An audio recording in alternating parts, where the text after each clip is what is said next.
جو کلمہ سمجھ گیا وہ وہابی بریلوی کے چکر میں نہیں جائے گا، جو کلمہ سمجھ گیا وہ سندھی پنجابی کے مسئلے میں نہیں پڑے گا، جو کلمہ سمجھ گیا وہ بلوچی اور پشتون کے معاملے میں نہیں جائے گا، وہ کہے گا میری بنیاد کلمہ ہے، میرا ملک کلمے کی بنیاد پہ بنا ہے، میں فرقہ واریت کو بھی بوٹ کی نوک پہ رکھتا ہوں، میں علاقائی تعصب کو بھی جوتے کی نوک پہ رکھتا ہوں، میرا مرنا میرا جینا یا رب کے قرآن کے ساتھ ہوگا یا محمد کے فرمان کے ساتھ ہوگا۔ رب اشرح لی صدری ویسر لی امری واحلل عقدۃ من لسانی یفقہوا قولی، اما بعد فاعوذ باللہ السمیع العلیم من الشیطان الرجیم، بسم اللہ الرحمن الرحیم، وَأَطِيعُوا اللَّهَ وَرَسُولَهُ وَلَا تَنَازَعُوا فَتَفْشَلُوا وَتَذْهَبَ رِيحُكُمْ وَاصْبِرُوا إِنَّ اللَّهَ مَعَ الصَّابِرِينَ۔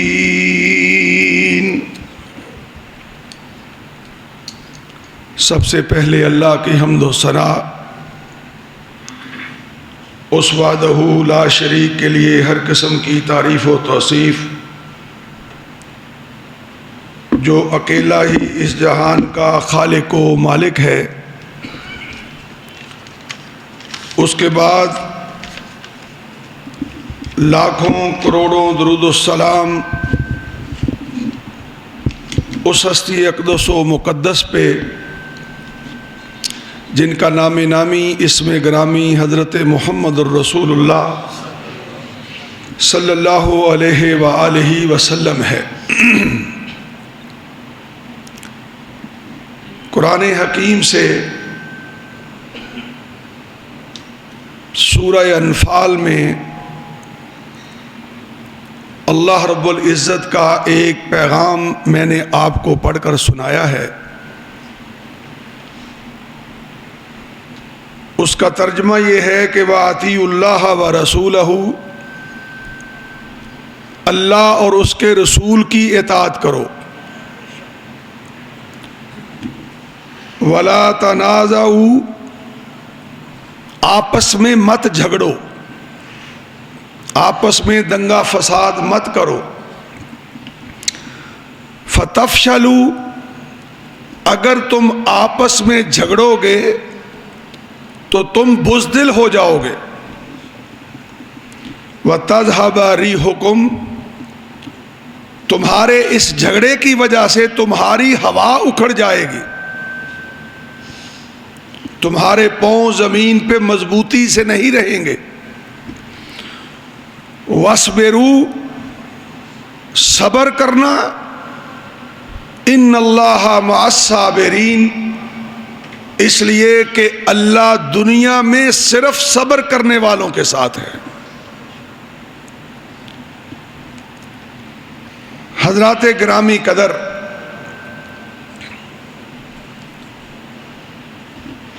آج میں اور آپ انسان ہیں، انسان کہلواتے ہیں، اور انسانوں میں ہم سب کا شمار ہے۔ مجھے یا آپ کو کوئی شخص معاشرے میں حیوان کہہ دے، کسی اور جنس سے منسوب کر دے، ہم بڑی تکلیف محسوس کرتے ہیں، مارنے مرنے تک چلے جاتے ہیں کہ ہم انسان ہیں، میں انسان ہوں، تو مجھے حیوان کہہ رہا ہے۔ لیکن تعجب اس بات کا ہے کہ ہم نے انسان ہونے کے باوجود آج تک یہ نہیں سمجھا کہ انسان کہتے کس کو ہے، انسان چیز کیا ہے، انسان بنایا کس نے ہے، انسان بنایا کس لیے گیا ہے، اس کا درجہ کیا ہے، یہ اس زمین پہ کیوں آیا ہے اور اس زمین سے جب یہ واپس جائے گا تو اس کا معاملہ اس کے پیدا کرنے والے کے ساتھ پھر کیا ہوگا، اس کی آج مجھے اور آپ کو کوئی پرواہ نہیں، کوئی فکر نہیں، کوئی غم نہیں، کوئی اس معاملے میں سوچ اور بچار نہیں، ہم اس طرف آتے ہی نہیں ہیں۔ آئیے میں اس مختصر سے وقت میں اپنے اس گفتگو کے دو حصے آپ کے سامنے رکھوں گا۔ پہلا حصہ انسانیت پہ ہوگا، اس انسان کا مقام کیا ہے، اسے پیدا کیوں کیا گیا اور کس شرف سے کیا گیا، کس عظمت سے کیا گیا، اس کے بعد اس کے ذمہ لگایا کیا گیا ہے، اس سے اس کا پیدا کرنے والا کون سا مطالبہ کرتا ہے، اور لیکن ان دو مجموعوں کے بعد آج میں اور آپ بحیثیت انسان اور پھر بحیثیت مسلمان، یعنی میں اور آپ سب سے پہلے انسان ہیں، اس کے بعد پھر مسلمان ہیں، تو اس میں ہم نے کیا آج کارکردگی دکھا رہے ہیں، کیا کر رہے ہیں، تو انہی باتوں پہ انشاءاللہ میں گفتگو کروں گا۔ اللہ ہم سب کو سننے اور سنانے کی اور اس پہ عمل کی توفیق عطا فرمائے۔ حضرات ایک نقطہ یاد کیجئے، زمین سے لے کر آسمان تک اور آسمانوں سے لے کر زمینوں تک، اس کے اندر جتنی بھی مخلوقات ہیں ان سب کا بنانے والا صرف ایک عرش والا اللہ ہے، لیکن اس رب نے جتنی مخلوقات کو پیدا کیا صرف کن کہا کہ پہاڑوں بن جاؤ، پہاڑ بن گئے، آسمانوں بن جاؤ، کن فیکون۔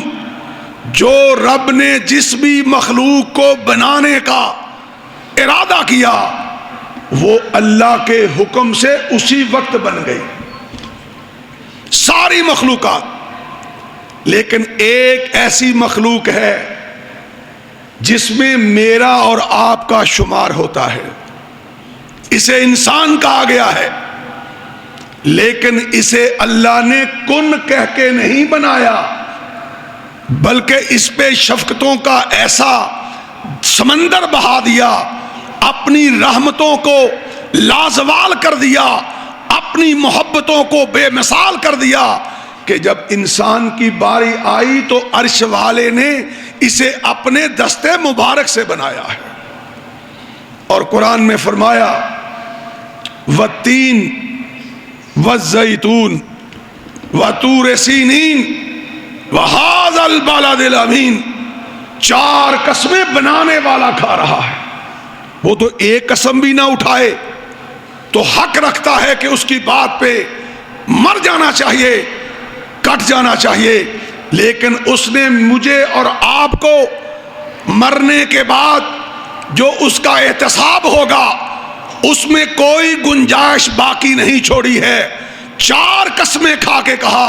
لَقَدْ خَلَقْنَا الْإِنسَانَ فِي أَحْسَنِ تَقْوِيمٍ، کہ اے انسان میں چار قسمیں اٹھا کے تجھے بتلا رہا ہوں، تجھے، ہم سے مخاطب۔ اور یاد رکھنا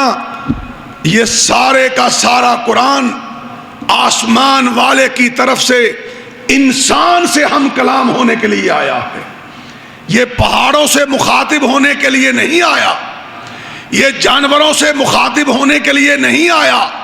یہ چرند اور پرند سے مخاطب ہونے کے لیے نہیں آیا، یہ آیا ہے تو صرف انسانیت کو آسمان والے کی رہنمائی دینے کے لیے آیا ہے، اور پھر اپنے ماننے والے مومن کو جنت الفردوس کی وادیوں کا تعارف کروانے کے لیے آیا ہے۔ تو میں عرض کر رہا تھا کہ اللہ رب العزت نے ساری مخلوقات میں جو شرف،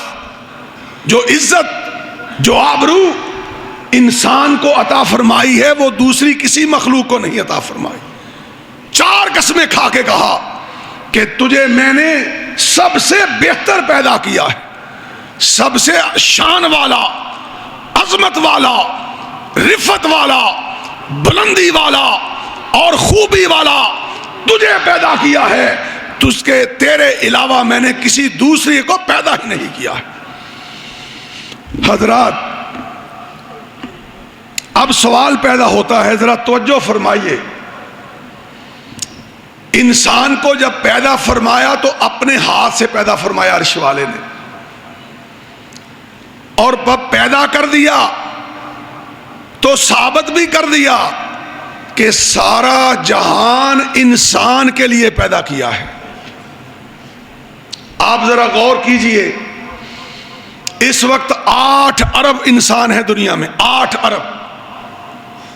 8 ارب۔ اب 8 کے 8 ارب ہی آج سورج ڈھلنے سے پہلے آپ زمین سے ختم کر دیجئے، اٹھا لیجئے۔ میرا سوال ہے توجہ کے لیے، 8 ارب اس کائنات سے مٹ جائیں، کیا رات کو سورج غروب ہونے سے انکار کر دے گا؟ نہیں کرے گا۔ کوئی ماں کا لال یہ نہ سمجھے کہ اس کی بدولت کائنات کا نظام چل رہا ہے۔ کائنات کا سارا نظام آسمان والے رب کی طرف سے چل رہا ہے، اور انسان تیری تو حیثیت ہی کوئی نہیں، کیا اوقات ہے تیری؟ تو مٹ جائے سورج کا نظام رواں دواں رہے گا، تو مٹ جائے ہوائیں چلتی رہیں گی، تو مٹ جائے سمندروں کا نظام چلتا رہے گا، تو مٹ جائے آسمان کھڑے رہیں گے، تو مٹ جائے بادل برستے رہیں گے، تو مٹ جائے پہاڑ کھڑے رہیں گے، تو مٹ جائے درخت آکسیجن چھوڑتے رہیں گے، تو مٹ جائے رات ڈلتی رہے گی، تو مٹ جائے دن چڑھتا رہے گا، کعبہ کا رب گواہ ہے تیری کوئی حیثیت نہیں۔ رب نے ثابت کیا ہے کہ سب کچھ میں نے تیرے لیے بنایا ہے اور تجھے صرف اپنی ذات کے لیے بنایا ہے۔ اس کی کیا اوقات ہے؟ انسان نہ ہو کائنات کے نظام میں کوئی فرق نہیں پڑے گا، یاد رکھنا، کوئی فرق نہیں پڑے گا۔ صحیح کہا ہے کسی نے کہ سارا جہاں بنایا تو انسان تیرے لیے، اور تجھے بنایا تو اکیلے رحمان نے اپنے لیے۔ حضرات جب سارا جہان اس کے لیے ہے، اس کو کیوں پیدا کیا؟ پھر سبب کیا ہے اسے پیدا کرنے کا؟ کیا وجہ ہے؟ قرآن نے کہا وَمَا خَلَقْتُ الْجِنَّ وَالْإِنسِ إِلَّا لِيَعْبُدُونِ، ان جنوں انس کو میں نے اپنی عبادت کے لیے بنایا ہے۔ سوال پیدا ہوتا ہے کہ کیا فرشتے جن کی نہ ماں ہے نہ باپ ہے، نہ کھاتے ہیں نہ پیتے ہیں، نہ سوتے ہیں نہ اکتاتے ہیں، نہ گرتے ہیں نہ تھکتے ہیں، نہ اونگ آتی ہے، جب سے بنے ہیں قیامت تک کے لیے صرف رب کی بندگی کر رہے ہیں، عبادت کرتے ہیں، اس کے عرش کا طواف کرتے ہیں؟ اوہ فرشتے تو کیا، یہاں تو پہاڑوں کے پتھر بھی اللہ کی حمد و ثنا کرتے ہیں، ریگنے والی کیڑیاں بھی رب کی حمد و ثنا کرتی ہیں، ساری کائنات رب کی حمد و ثنا کرتی ہے۔ تو پھر عبادت تو رب پہلے ہی فرشتوں سے کروا رہا تھا، اس کی کیا ضرورت ہے؟ حضرات آئیے توجہ کیجئے، انسان رب نے بنایا، اپنا خلیفہ بنایا ہے، اپنا نمائندہ بنایا ہے۔ آج بدقسمتی ہے کہ آیا کسی کا نمائندہ ہے، خود رب بن بیٹھا ہے، نہ اس کی زبان پہ کنٹرول، نہ اسے اپنی اوقات پہ کنٹرول، نہ اپنی آنکھوں پہ کنٹرول۔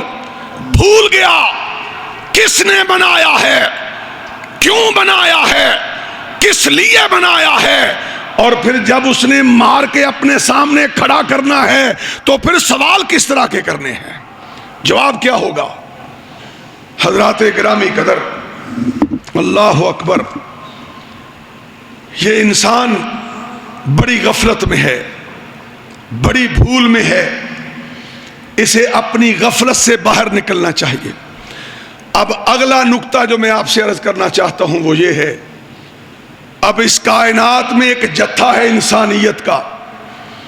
اللہ کے نمائندوں کا، جسے رب نے اپنے نمائندے بنائے تھے، جاؤ عرش پہ حکمرانی میری ہے، زمین پہ بھی میری ہے، لیکن ساری کائنات کو میں تمہارے تابع کر کے تمہیں اپنا خلیفہ بنا کر اجازت دے رہا ہوں، ان سے سلوک کرنا تو میرے نقطہ نظر کے مطابق کرنا۔ تم نے زندگی گزارنی ہے انسانوں کے ساتھ تب بھی، حیوانوں کے ساتھ تب بھی، میری کسی بھی مخلوق میں سے کوئی بھی تم نے کچھ کرنا ہے تو تمہیں یہ دیکھنا پڑے گا کہ تمہیں اپنی مرضی نہیں چلانی، تم نے جس کے نمائندے ہو اس کی مرضی چلانی ہے۔ اور حضرات 8 ارب لوگ ہیں، اور رب کی کرم نوازی دیکھیے، جب اسے پیدا فرمایا، آدم کی صورت میں زمین میں اتارا تو ساتھ ہی اپنی راہبری اور رہنمائی کا نظام بھی چلایا، اسے بتلایا کہ تو اپنی مرضی سے سانس بھی نہیں لے سکتا ہے، اگر تجھے کرم سے، عظم سے، شفقت سے، عظمت سے، رفت سے میں نے نوازا ہے تو یاد رکھنا، اگر تو نے میرے پیچھے یا میرے نبیوں کے پیچھے چلنا گوارا نہ کیا، اولئک کالانعام بل ہم اضل، پھر تجھ سے کتے بھی بہتر ہوں گے، سور بھی بہتر ہوں گے۔ اولئک کالانعام بل ہم اضل من لم یحکم بما انزل اللہ فاولئک هم الکافرون، وہ انسان پھر میرا باغی ہے، عرش والا کہتا ہے، وہ کافر ہے، اور فرمایا صرف کافر ہی نہیں، اولئک کالانعام بل ہم اضل، میرے کاغذوں میں، میرے دربار میں، میری نظر میں، میرے سامنے اس کی حیثیت جانوروں سے بھی بدتر حیثیت ہے۔ آئیے میرے بزرگوں اور بھائی اور دوستوں، 2 گروہ ہیں اس کائنات میں، 8 ارب لوگ ہیں، 6 ارب وہ ہیں جنہوں نے اللہ رسول کو مانا ہی نہیں، 2 ارب وہ ہیں جنہوں نے اقرار کیا ہے کہ ہم اللہ پہ بھی ایمان لائے ہیں، اس کے نبی مدینے والے محمد پہ بھی ایمان لائے ہیں صلی اللہ علیہ وسلم۔ اب ان میں فرق کیجئے، جنہوں نے مانا ہی نہیں ان سے سوال بھی کوئی نہیں، سیدھے جہنم میں اللہ کی توفیق سے، کوئی سوال نہیں، کفر کا ٹھپا، سیدھا جہنم۔ سوال کس پہ ہے؟ جس نے کہا میں غلام مصطفیٰ ہوں، جس نے کہا میں غلام رسول ہوں، جس نے کہا میں عبداللہ ہوں، جس نے کہا میں عبد الرحمن ہوں، جس نے کہا میرا باپ مسلمان تھا، میرا دادا مسلمان تھا، میرا پردادا مسلمان تھا، میں آج بھی عرش والے کو مانتا ہوں، اس کے نبی کو مانتا ہوں، سارے سوال و جواب صرف اس کے ہیں، اس کو ہوں گے جو محمد کو بھی مانتا ہے، اس کے رب کو بھی مانتا ہے صلی اللہ علیہ وسلم۔ اللہ اکبر۔ یہ 2 ارب ہونے کے باوجود ان کی جو کیفیت ہے، ہر 4تھا بندہ مسلمان ہے روئے کائنات میں، اس زمین پہ ہر 4تھا بندہ مسلمان ہے، اور حالت مجھے بیان کرنے کی ضرورت نہیں، آپ خود ہی دیکھیے۔ لیکن آئیے، میں اپنے گھر آ رہا ہوں، میں سعودی عرب کی بات کرنے نہیں آیا، میں انڈونیشیا کی بات سنانے نہیں آیا، میں بنگلہ دیش کا مسئلہ لے کے نہیں آیا، میں کسی اور مسلمان ملک کے لیے بات کرنے نہیں آیا، میں صرف آج کے خطبے میں آپ سے یہ عرض کرنے آیا ہوں کہ میں اور تو اس ملک کے باسی ہیں جسے حاصل کرتے ہوئے لا الہ الا اللہ کا نعرہ لگایا گیا تھا، کہ پاکستان کا مطلب کیا؟ لا الہ الا اللہ، اور 30 کروڑ کا ملک ہے، 30 کروڑ کا، 30 کروڑ کا. اور حالت کیا ہے؟ ہائے ہائے ہائے، ایک طرف عظمتیں ہی عظمتیں ہیں، دوسری طرف ذلتیں ہی ذلتیں ہیں. عظمت کا کیا کہنا، اسرائیل بنا 48 میں، پاکستان بنا 47 میں. جیسے ہمارے محمد علی جناح ہیں، اسرائیلیوں کا بھی ایک قائد ہے، اس کا نام ہے بن گوریان، جو بانی ہے اس تحریک کا اسرائیل بنانے میں. شکریہ بابا. کیا ہوا؟ اس نے پہلی فلائٹ پکڑی اور اسرائیل پہنچا. ایئرپورٹ پہنچتے ہی صحافیوں نے سوال پوچھا 48 میں کہ اسرائیل کے بانی، کیا عجب معاملہ ہے تیرا، تیرے ملک کے ارد، اتنا سا ملک ہے تیرا، چھوٹا سا ڈبی جتنا، اور تیرے اردا گرد جن پہ اسلام نازل ہوا وہ عرب ہیں، عرب ہیں. ان تمام کے تمام عرب ممالک سے تجھے کس سے زیادہ خطرہ ہے؟ اس نے نگاہوں کو جھکایا. مورخ لکھتا ہے چند لمحے بعد آنکھیں اٹھا کے کہنے لگا، مجھے ان تمام کے تمام عرب ممالک سے کوئی خطرہ نہیں ہے، کوئی خطرہ نہیں. ہاں، چند مہینے پہلے بنائے گئے پاکستان سے مجھے خطرہ ہے، پاکستان سے خطرہ ہے. انہوں نے کہا وجہ کیا ہے؟ کہنے لگا وجہ یہ ہے، اس روئے کائنات میں یا میرا ملک نظریے کی بنیاد پہ بنا ہے یا پاکستان نظریے کی بنیاد پہ بنا ہے، دو ہی ملک ہیں. آج کل سوشل میڈیا پہ ایک ویڈیو بڑی نمایاں ہے، ہمارا پاکستانی پائلٹ، اس کا بیان چل رہا ہے کہ پرانا واقعہ ہے 87 کا، کہ وہ اردن کے اندر، جارڈن کے اندر اپنی ٹریننگ کے لیے گیا. مختلف ممالک کے پائلٹ آئے ہوئے تھے. جب وہاں گیا تو انہوں نے کیا کہا کہ آپ کا فلاں نمبر کمرہ ہے، جائیے اور اپنا سامان رکھیے. جب وہ کمرے میں پہنچا، وہ خود بیان کرتا ہے، نوجوانوں نے سنا ہوگا، اس نے دیکھا کہ ایک بیڈ کے اوپر اسرائیل کا جھنڈا لگا ہوا ہے. وہ بھاگا ہوا منتظم کے پاس آیا. اس نے کہا جناب علی، یہ کیا سبب ہے؟ آپ جانتے ہیں ہمارا مرنا جینا ہے اسرائیل کے ساتھ، برداشت نہیں کرتے. ہمارے بانی نے کہا ہے کہ یہ حرام کا بچہ ہے، ہم مر سکتے ہیں، پاکستانی اسرائیل کو تسلیم نہیں کر سکتے ہیں. تو آپ نے مجھے اس کے ساتھ کمرہ دے دیا ہے. اس نے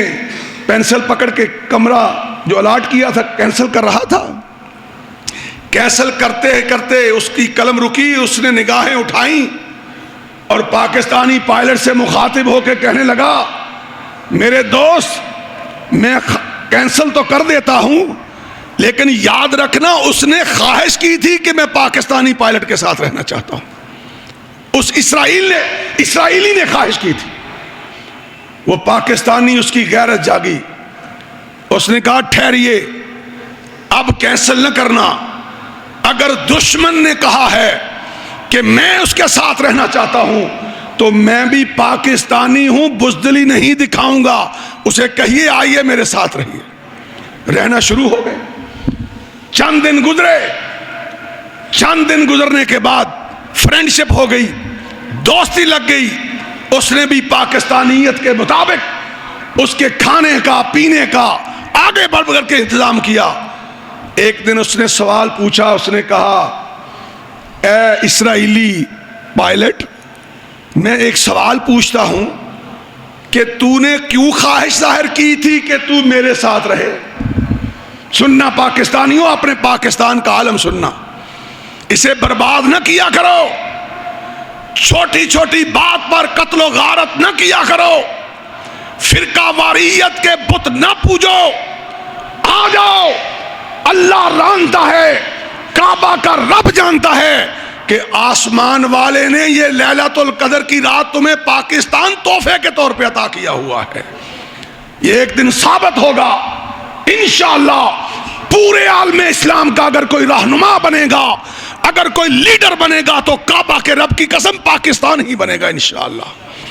اس نے کہا تو نے کیوں خواہش کا اظہار کیا ہے بھائی میرے ساتھ رہنے کا؟ وہ کہنے لگا میں ماں کے پیٹ میں تھا تو میری ماں کو پڑھایا جاتا تھا کہ پیدا ہونے والے بچے کو پیدا ہوتے ہی بتا دینا کہ تیرا دشمن کائنات میں صرف پاکستان ہے۔ میں پیدا ہوا، ہوش سنبھالا، مکتب میں گیا،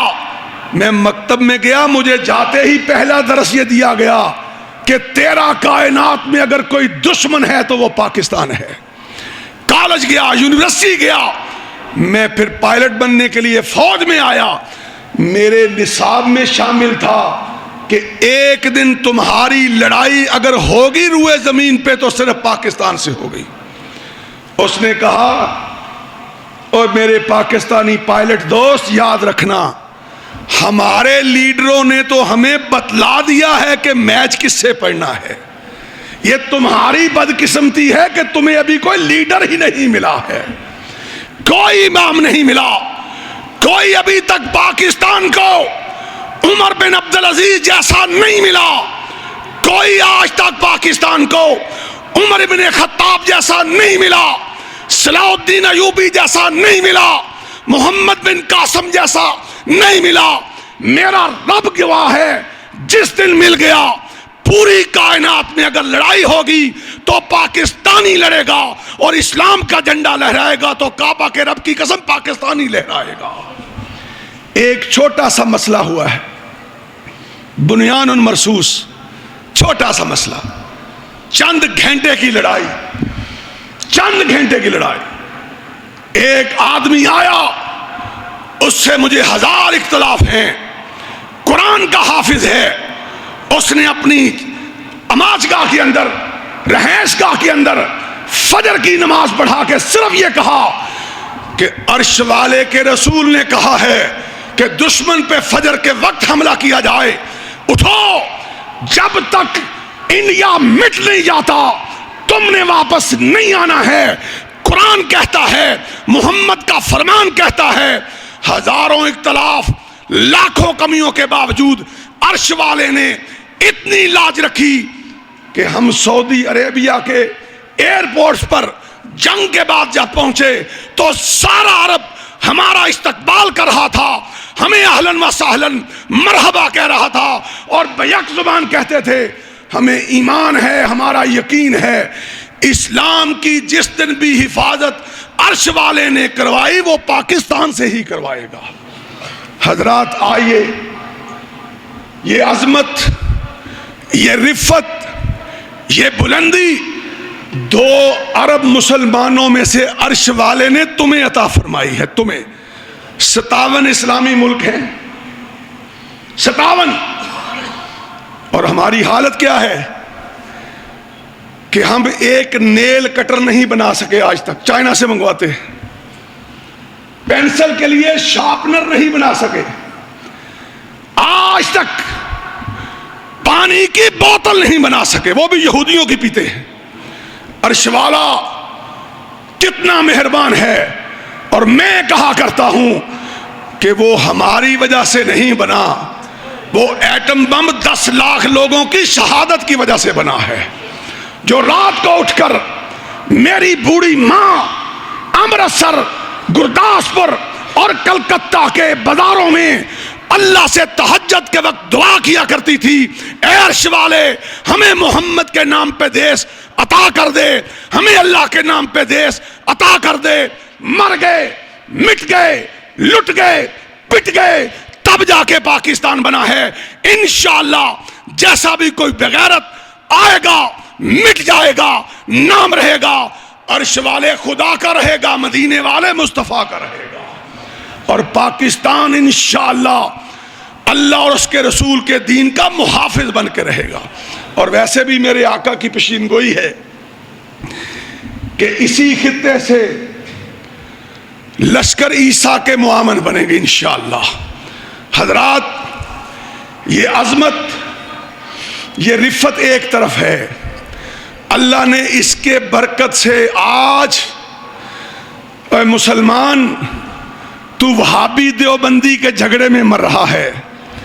تو جماعتوں میں پڑھ کے ذلیل و خوار ہو رہا ہے۔ وہ کہتا میری تنظیم، وہ کہتا میری تنظیم، وہ کہتا میری طرف آنے والا مبارک ہو گیا،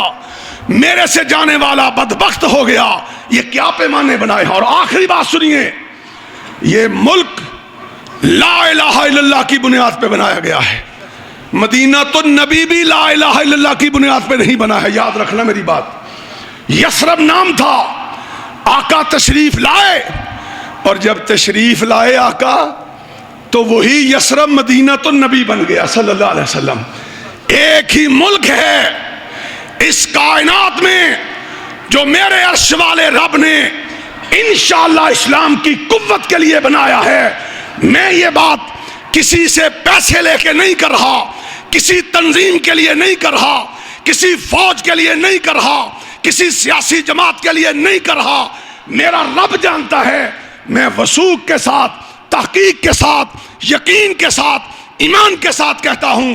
کہ انشاءاللہ میرا ملک ہی پاکستان پوری دنیا میں حکمرانی کرے گا، انشاءاللہ حکمرانی کرے گا۔ میں عرض کر رہا تھا کہ لا الہ الا اللہ کی بنیاد پہ بنایا گیا۔ ہائے یہ لا الہ الا اللہ، اس کا مطلب ہی نہیں سمجھ سکا آج تک پاکستانی۔ تعالوا الی کلمۃ سواء بیننا و بینکم الا نعبد الا اللہ ولا نشرک بہ شیئا۔ تمہارا رب آسمانوں سے اعلان فرما رہا ہے۔ اس کلمے کا ترجمہ کیا ہے کہ آ جاؤ عیسائیوں تم بھی آ جاؤ، یہودیوں تم بھی آ جاؤ، کیا کریں؟ فرمایا محمد کے پیچھے چلو، یہ وہی کلمہ ہے جو آدم سنایا کرتا تھا، یہ وہی کلمہ ہے جو ابراہیم گایا کرتا تھا، یہ وہی کلمہ ہے جو موسیٰ سنایا کرتا تھا، یہ وہی کلمہ ہے جو عیسیٰ سنایا کرتا تھا۔ اور اس کا معنی بھی آپ کو کہا، سنایا تھا میں نے، مجھے یاد ہے ایک جمعے، اس کا ترجمہ بھی یہ ہے، ساری دنیا کے حلف مثبت سے شروع ہوتے ہیں، اور پاکستانی تجھے پاکستانی ہونا مبارک ہو۔ جو تجھے رب نے ملک دیا ہے اس کا بنیاد، اس کا نام لا الہ الا اللہ کے اوپر بنایا گیا ہے۔ اور لا الہ الا اللہ کا کیا مطلب ہے بھائی؟ ساری دنیا کے حلف نفی سے شروع ہوتے ہیں، مگر پاکستانیوں جس کلمے کے نام پہ تمہارا ملک بنا ہے اس کلمے کا آغاز نفی سے نہیں، مثبت سے نہیں ہوتا، نفی سے ہوتا ہے۔ ایک ایم این اے حلف اٹھاتا ہے میں پاکستان کے آئین کا وفادار رہوں گا، ایک امریکہ میں اٹھاتا ہے میں امریکہ کے آئین کا حلف وفادار رہوں گا، میں برطانیہ کے آئین کا وفادار رہوں گا، اقرار کرتا ہوں۔ لا الہ الا اللہ ایسا کلمہ ہے، آؤ اس کی پہچان کرو کہ لا کوئی مشکل کشا نہیں، لا کوئی حاجت روا نہیں، لا کوئی بگڑی بنانے والا نہیں، لا کوئی موت کا مالک نہیں، لا کوئی زندگی کا مالک نہیں، لا کوئی عزت دینے والا نہیں، لا کوئی ذلیل کرنے والا نہیں، لا کوئی قیامت کے دن کا مالک نہیں، لا کوئی جنت کا مالک نہیں، لا کوئی جہنم کا مالک نہیں، لا کوئی عزت و ذلت کا مالک نہیں، اور الا اللہ مگر صرف ایک عرش والا۔ یہ ہے لا الہ الا اللہ۔ اگر آپ اس کلمے کو سمجھ گئے اور پھر تمہیں فرقہ وریت میں کبھی جانا نہیں پڑے گا۔ جو کلمہ سمجھ گیا وہ وہابی بریلوی کے چکر میں نہیں جائے گا، جو کلمہ سمجھ گیا وہ سندھی پنجابی کے مسئلے میں نہیں پڑے گا، جو کلمہ سمجھ گیا وہ بلوچی اور پشتون کے معاملے میں نہیں جائے گا۔ وہ کہے گا میری بنیاد کلمہ ہے، میرا ملک کلمے کی بنیاد پہ بنا ہے، میں فرقہ واریت کو بھی بوٹ کی نوک پہ رکھتا ہوں، میں علاقائی تعصب کو بھی جوتے کی نوک پہ رکھتا ہوں۔ میرا مرنا، میرا جینا یا رب کے قرآن کے ساتھ ہوگا یا محمد کے فرمان کے ساتھ ہوگا صلی اللہ علیہ وسلم۔ اور یہ دونوں چیزیں اسی کلمے کی بنیاد پہ آئی ہیں حضرات. تو میں عرض کر رہا تھا کہ آئیے اس کلمے کی بنیاد پہ اکٹھے ہو جائیے. آئیے اس ملک کی قدر کیجئے. آئیے جنگ کے بادل منڈلا رہے ہیں. میں لاؤڈ سپیکر میں مجمع عام میں کچھ باتیں آپ سے اظہار نہیں کر سکتا، لیکن اتنا کہہ دیتا ہوں کہ آج بھی رات پاکستان کی آرمی جاگتی رہی تھی کہ مودی بھولا ہو گیا ہے، مودی پاگل ہو گیا ہے، مرنے مارنے پہ آیا ہوا ہے. انشاءاللہ فتح کلمے کی ہوگی، انشاءاللہ فتح کلمے والے کی ہوگی. لیکن تمہیں جاگتے رہنا پڑے گا، تمہیں فرقہ وریت سے نکلنا پڑے گا، تمہیں لشکر کشی سے نکلنا پڑے گا، تمہیں قتل و غارت کے فتوے لگانے سے باز آنا پڑے گا، ایک ہونا پڑے گا، یکجا ہونا پڑے گا. انشاءاللہ اگر تم یکجا ہوگے، عرش والے کی بشارت یہ ہے کہ تم اکٹھے ہو کر ایمان لے آؤ، میرے نام پہ اکٹھے ہو جاؤ، آسمانوں سے فرشتوں کی جماعت کو میں اتار دوں گا. انشاءاللہ میں تمہیں کبھی رسوا نہیں ہونے دوں گا. وآخر دعوانا ان الحمدللہ رب العالمین. الحمدللہ نحمده ونستعینه ونستغفره ونعوذ باللہ من شرور انفسنا ومن سیئات اعمالنا. من يهده الله فلا مضل له ومن يضلل فلا هادي له. وأشهد أن لا إله إلا الله وحده ولا شريك له وأشهد أن محمدا عبده ورسوله. أما بعد فإن خير الحديث كتاب الله وخير الهدي هدي محمد صلى الله عليه وسلم وإن شر الأمور محدثاتها وكل محدثة بدعة وكل بدعة ضلالة وكل ضلالة في النار. اللهم صل على محمد وعلى آل محمد كما صليت على إبراهيم وعلى آل إبراهيم إنك حميد مجيد. اللهم بارك على محمد وعلى آل محمد كما باركت على إبراهيم وعلى آل إبراهيم إنك حميد مجيد. حضرات گرامی، آقا علیہ الصلوۃ والسلام نے اتنی سخت وعید فرمائی ہے. ان کی وعید سے، ان کی احادیث سے امام ابن تیمیہ نے ایک بات نقل کی ہے اپنے مجموعہ میں. امام ابن تیمیہ فرماتے ہیں رحمۃ اللہ علیہ کہ کوئی شخص 60 سال تک ایک جابر حکمران کے زیر اثر رہے، اس کے متحت رہے، اور وہ حکمران اس پہ ظلم کرے، زیادتی کرے، فرماتے ہیں یہ بہتر ہے 60 سال اس ایک رات سے جو رات مسلمانوں کی اجتماعیت غیر منظم ہو کے رہے. ابن تیمیہ کہتے ہیں کہ کوئی جماعت، کوئی ملک، کوئی قوم کسی ملک کی اگر وہ اپنے منہ سب کر لے، اس کی لگام ٹوٹ جائے، بے مہاری ہو جائے اور سارا نظم دھرم برم کر دے، ہر چیز الٹ پلٹ کر دے، ابن تیمیہ کہتے ہیں ایک رات کا اس طرح کا بے ہنگم نظم، بے ترتیبہ نظم، وہ 60 سال کی کسی جابر حکمران کے نیچے رہ کر وقت گزارنے سے زیادہ خطرناک ہے. حضرات، امن، بھائی چارہ، دیکھیے ہم برسر منبر کہتے ہیں کہ ہماری فوج ہماری جان ہے، پوری دنیا میں ہماری پہچان ہے، اور ہم اسے بھی کہتے ہیں کہ آپ کو بھی چاہیے اتنا اچھا قرآن کا حافظ اگر انہیں راہ پر رہنما ملا، ہمیں سپاہ سالار ملا ہے، تو انہیں بھی چاہیے کہ جاتے جاتے فوج کو سیاست سے بالکل نکال کے جائیے. سیاست میں فوج کا کوئی تعلق نہیں. یہ بھی ظلم ہے اور یہ بھی ظلم ہے، بلکہ ڈبل ظلم ہے کہ وہ سپاہی جو آج سرحدوں پہ کھڑے ہو کر جان کے نذرانے پیش کر کے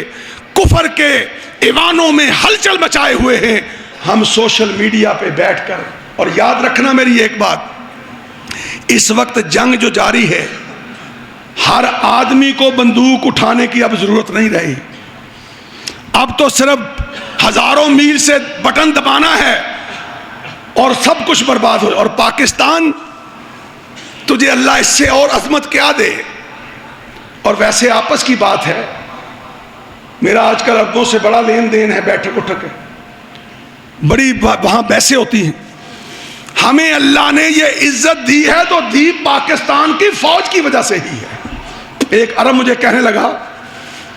کہ 57 اسلامی ملک ہیں, کسی ایک کے پاس ایٹم بم ہے؟ میں نے کہا نہیں. کہنے لگا تمہارے پاس کیسے آ گیا؟ جیسے ہمارا مولویوں کا ہوتا. میں نے کہا بس اللہ کے فضل سے آ گیا. وہ کہندا اللہ نے فضل تو کیتا کس طرح ہے, کیسے ہوا؟ میں حیران رہ گیا. کہنے لگا تمہاری ایجنسیوں کو سلام پیش کرتا ہوں جنہوں نے ایٹم چلانے والے دن تک کفر کو پتہ نہیں چلنے دیا کہ ہم ایٹم کے مالک بن چکے ہیں. ایران نے جرأت کی تھی, اس کے سائنسدان مار دیے گئے. اور کئی اسلامی ممالک ہیں جنہوں نے کوشش کی,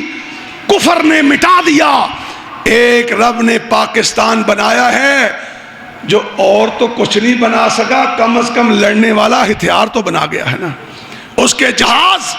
اس وقت پوری کائنات میں رعب اور دبدبے کی علامت سمجھے جاتے ہیں. تو حضرات, اس محل کو, اس عظمت کو, اس بلندی کو حوصلے سے برداشت کیجئے, اسے برباد نہ کر لینا. نوجوانوں, تم موبائل پہ بیٹھ کر ساری رات اتنا گند کرتے ہو, اپنے ملک کے ساتھ غداری کرتے ہو, اپنی فوج کے ساتھ غداری کرتے ہو, اپنی حکومت کے ساتھ غداری کرتے ہو. جس کی بھی حکومت آئی ہے اصلاح کرو, بات کرو, آنکھوں میں آنکھیں ڈال کر بات کرو, باطل کے سامنے ڈٹ جاؤ, لیکن اصلاح کے ساتھ, لشکر کشی کے ساتھ نہیں, بندوق اور گولی کے ساتھ نہیں. تمہارے ملک کا اگر تماشا لگ گیا, یاد رکھنا آج کے جمعے کا ایک ہی نکتہ جو میں ملکوں سے دیکھ کے آیا تھا, میں نے اپنی کم علمی کے باوجود تمہیں سنا رہا ہوں. ایک ہی بات یاد رکھنا, تمہارے اوپر 2 ارب مسلمان اپنی آنکھیں ڈال کر بیٹھا ہوا ہے. 2 ارب. کسی فلسطینی سے پوچھو, وہ بھی کہتا ہے انشاءاللہ پاکستان کی فوج آئے گی. کسی انڈونیشین سے پوچھو, کسی سوڈانی سے پوچھو, جاؤ عرب کے اندر, جاؤ مکہ کے اندر, جاؤ مدینہ کے اندر, جہاں ساری دنیا کے لوگ آ کے اللہ اور اس کے رسول کے گھر میں عبادتیں کرتے ہیں. جب ملتے ہیں, جب ہم کہتے ہیں آنا پاکستانی, تو سلوٹ کر کے کہتے ہیں آپ ہماری آس ہیں, آپ ہماری امید ہیں, آپ ہمارا فخر ہیں, آپ ہماری دستار ہیں. اگر یہ فخر, اگر یہ دستار ہم نے اپنی جہالت سے برباد کر لیا, کعبہ کے رب کی قسم دنیا میں بھی رسوائی ہوگی, آخرت میں بھی رسوائی ہوگی. اللہ سے دعا ہے اللہ قرآن و سنت کی روشنی میں, اور میں جاتے ہوئے حکمرانوں سے بھی کہتا ہوں, اگر تم اتحاد کی بات کرتے ہو کریں گے, اتفاق کی بات کرتے ہو کریں گے, لیکن محمد کے دیش سے شرک کو بھی ختم کرو. اس نبی کے نام پہ بنائے گئے ملک میں بدعت بھی ختم کرو, سود بھی ختم کرو. یہ چیزیں لعنتیں ہیں. آؤ قدم بڑھاؤ, ہم تمہارے قدموں کے ساتھ قدم ملائیں گے اور رب کے قرآن کو اس ملک میں نافذ کر کے جاؤ. آؤ محمد کے نظام کو نافذ کر کے جاؤ. انشاءاللہ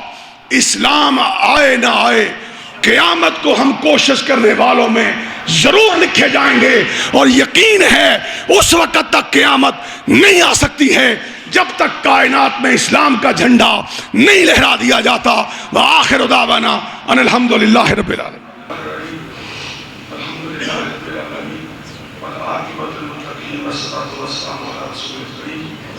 اللهم صل على محمد وعلى آل محمد كما صليت على إبراهيم وعلى آل إبراهيم إنك حميد مجيد. اللهم بارك على محمد وعلى آل محمد كما باركت على إبراهيم وعلى آل إبراهيم إنك حميد مجيد. ربنا ظلمنا أنفسنا وإن لم تغفر لنا الخاسرين ربنا إننا آمنا فاغفر لنا ذنوبنا وقنا عذاب النار رب اغفر وارحم وأنت خير الراحمين رب اغفر وارحم وأنت خير الراحمين اللهم نور قلبي بنور العلم ووفقني لعلمه اے اللہ بیماروں کو شفا عطا فرما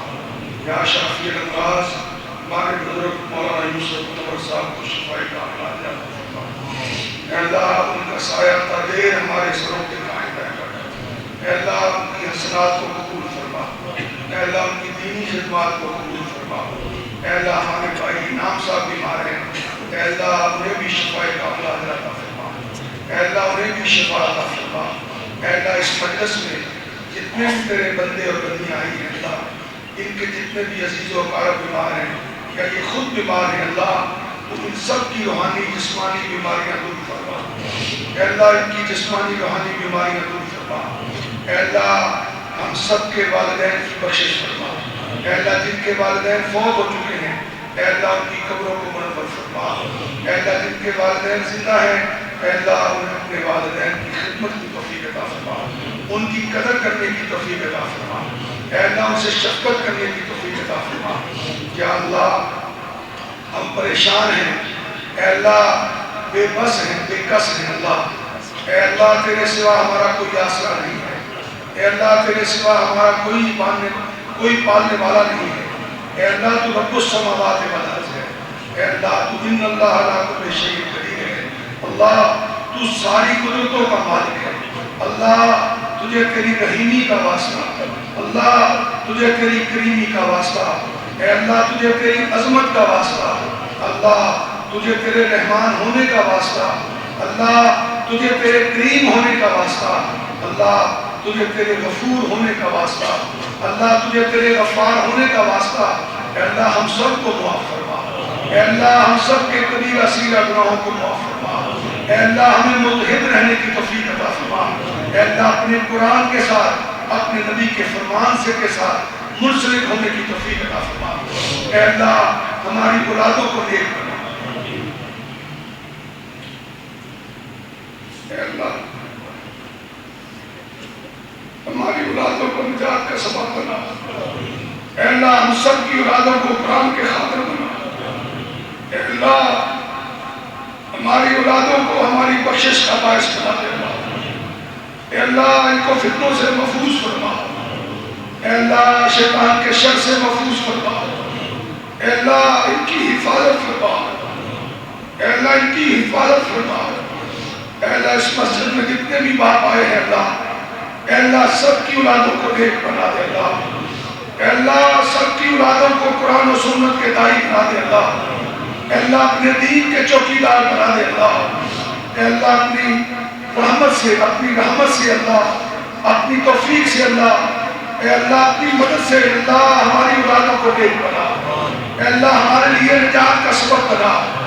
اے اللہ ہمارے بیٹوں کو ہماری بیٹیوں کو اللہ دین کے داعی بنا اے اللہ نبی سے محبت کرنے والے بنا اے اللہ شیطان کے مخالف بنا دے اللہ اے اللہ شیطان کے مخالف بنا دے اللہ اے اللہ لشکر رحمان کے اللہ سلار بنا دے اے اللہ اپنے لشکر کے سپاہی بنا دے اللہ اے اللہ شیطان کے لشکر کے مخالف بنا دے اللہ اے اللہ تو سننے والا ہے تیرے نبی کے یار ابو بکر نے تیرے گھر کے دروازے پہ کھڑے ہو کے کہا تھا اے اللہ یا کوئی اور دروازہ دکھا دے یا آج ابو بکر کو معاف کر دے اللہ تیرے در کے سوا ہمارا کوئی در نہیں ہے اللہ اللہ تیری طاقتوں کے سوا تیری رحمتوں کے سوا اے اللہ ہمارا کوئی آسرا نہیں ہے اللہ اللہ ہماری اولادوں کو نیک بنا اے اللہ ہمارے والدین کی قبروں کو جنت کے باغ بنا اے اللہ ہمارے والدین کی قبروں کو جنت کے باغ بنا اے اللہ اس ملک پاکستان کی حفاظت فرما اے اللہ اس ملک پاکستان کی حفاظت فرما اے اللہ ہمیں اس ملک کے لیے عمر بن عبدالعزیز عطا فرما اے اللہ عمر بن عبدالعزیز عطا فرما عمر بن خطاب عطا فرما ابو بکر صدیق عطا فرما علی بن مرتضیٰ جیسا حاکم نصیب فرما اے اللہ ہمارے گناہ معاف کر دے اے اللہ ہمارے گناہ معاف کر دے ہمارے گھروں کی برکتیں اٹھ گئی ہماری دکانوں کی برکتیں اٹھ گئی ہمارے دلوں کی بستیاں اجڑ گئی اے اللہ ہم پریشان حال ہیں اے اللہ ہم پریشان حال ہیں ہماری شکلیں اللہ پریشان ہیں، ہمارے جسم ناگر ہیں، اللہ کمزوریاں چھا گئی ہیں اللہ گناہوں کی وجہ سے ہمارے دل سیاہ ہو گئے اللہ ہمیں معاف فرما، اللہ ہمیں معاف فرما،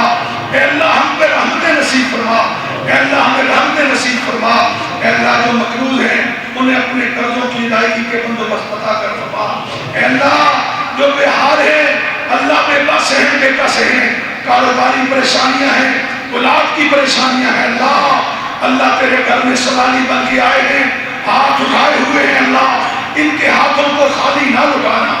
اللہ ان کے ہاتھوں کو خالی نہ لٹا، اے اللہ تو بزرگ ہے، تو برتر ہے، تو داتا ہے، تو مشکل کشا ہے، تو حاجت روا ہے، تو کل کائنات کا اکیلا ہی خالق و مالک ہے، اللہ ہماری آوازوں کو سن رہا ہے، تو دلوں کے ارادوں کو بھی جانتا ہے، اے اللہ تو زمین پہ گرنے والے پتے کو بھی دیکھتا ہے، اللہ تیرے نبی کی امت ہے، تیرے ماننے والے ہیں، غلطیاں کر بیٹھے ہیں، کوتاہیاں کر بیٹھے ہیں، اللہ اپنی رحمت سے ہم سب کو معاف فرما، اے اللہ ہم سب کو معاف فرما، اے اللہ ہماری پریشانیاں دور فرما،